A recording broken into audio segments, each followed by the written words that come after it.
Assalamualaikum warahmatullahi wabarakatuh. Perkenalkan, nama saya Halifa Adriani Putri, NIM J1B088040, mata kuliah Kapita Selekta, Program Studi Teknik Pertanian.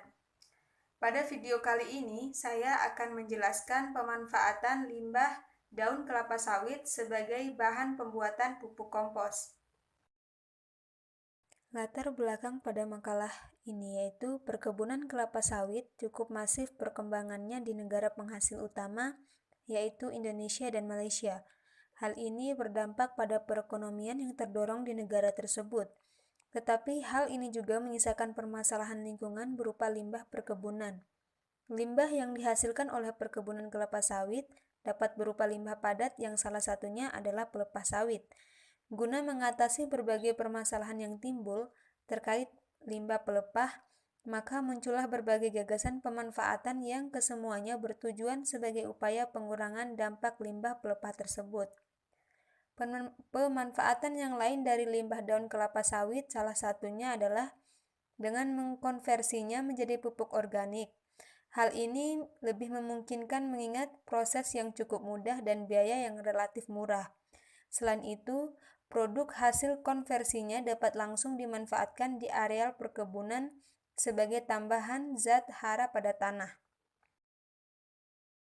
Tujuan dari makalah ini yaitu untuk mengetahui cara untuk mengembangkan teknik dan mengkarakterisasi proses pengomposan daun kelapa sawit dengan sistem bak tumpukan sebagai bahan dasar pupuk organik potensial dengan 3 faktor perlakuan. Yang kedua, untuk mengetahui interaksi antar faktor perlakuan yang diberikan.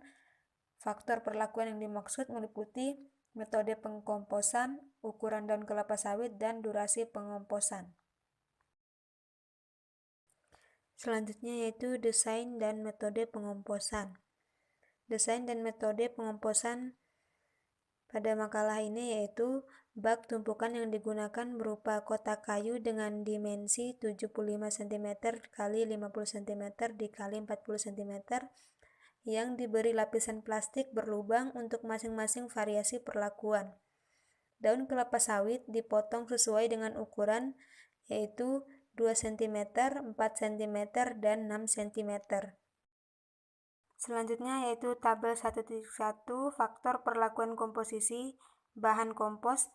Pada tabel tersebut terdapat 3 jenis kompos. Yang pertama vermikompos, kedua bokasi, ketiga natural dengan berbagai macam ukuran cacahan yaitu 2 cm, 4 cm, dan 6 cm.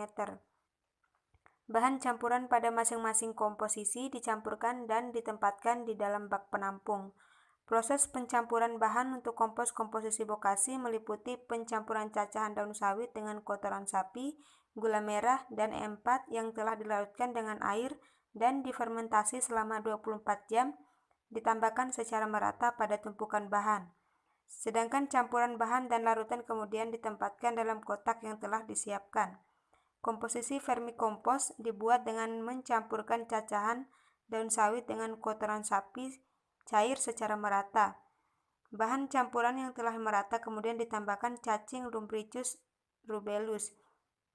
Komposisi kompos natural dibuat dengan mencampurkan dengan merata antara potongan daun sawit dengan kotoran sapi dan ditempatkan pada bak yang telah disediakan. Setiap komposisi dibuat dengan 3 tumpukan sebagai ulangan. 2. Penyusutan massa selama proses pengomposan. Faktor perlakuan ukuran cacahan pelepah terkecil yaitu 2 cm memberikan reduksi massa terbesar yakni 34,07% pada komposisi bahan katalisator kompos bokasi. Pada data massa harian juga menunjukkan bahwa komposisi kompos bokasi mengalami persentase pengurangan massa paling tinggi pada semua variasi dimensi cacahan daun sawit jika dibandingkan dengan 2 metode pengomposan lainnya. Yang ketiga yaitu kandungan zat hara hasil proses pengomposan. Pada tabel 2.2 yaitu hasil pengukuran kandungan unsur nitrogen pada produk kompos dengan lama pengomposan 10 minggu dan 14 minggu yang memiliki nilai yang berbeda.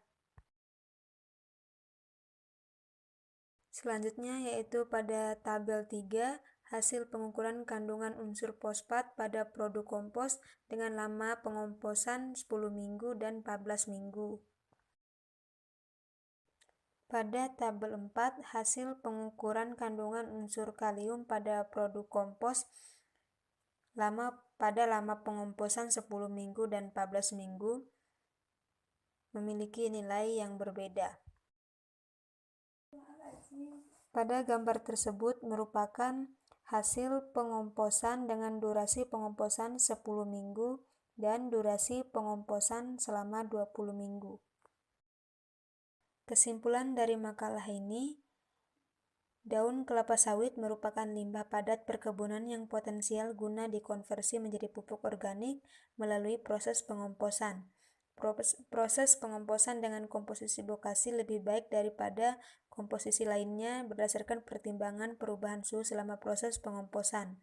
Selain itu, dimensi cacah daun kelapa sawit berukuran 2 cm direkomendasikan terkait dengan kemampuan mikroorganisme yang lebih baik dalam mengurai bahan organik.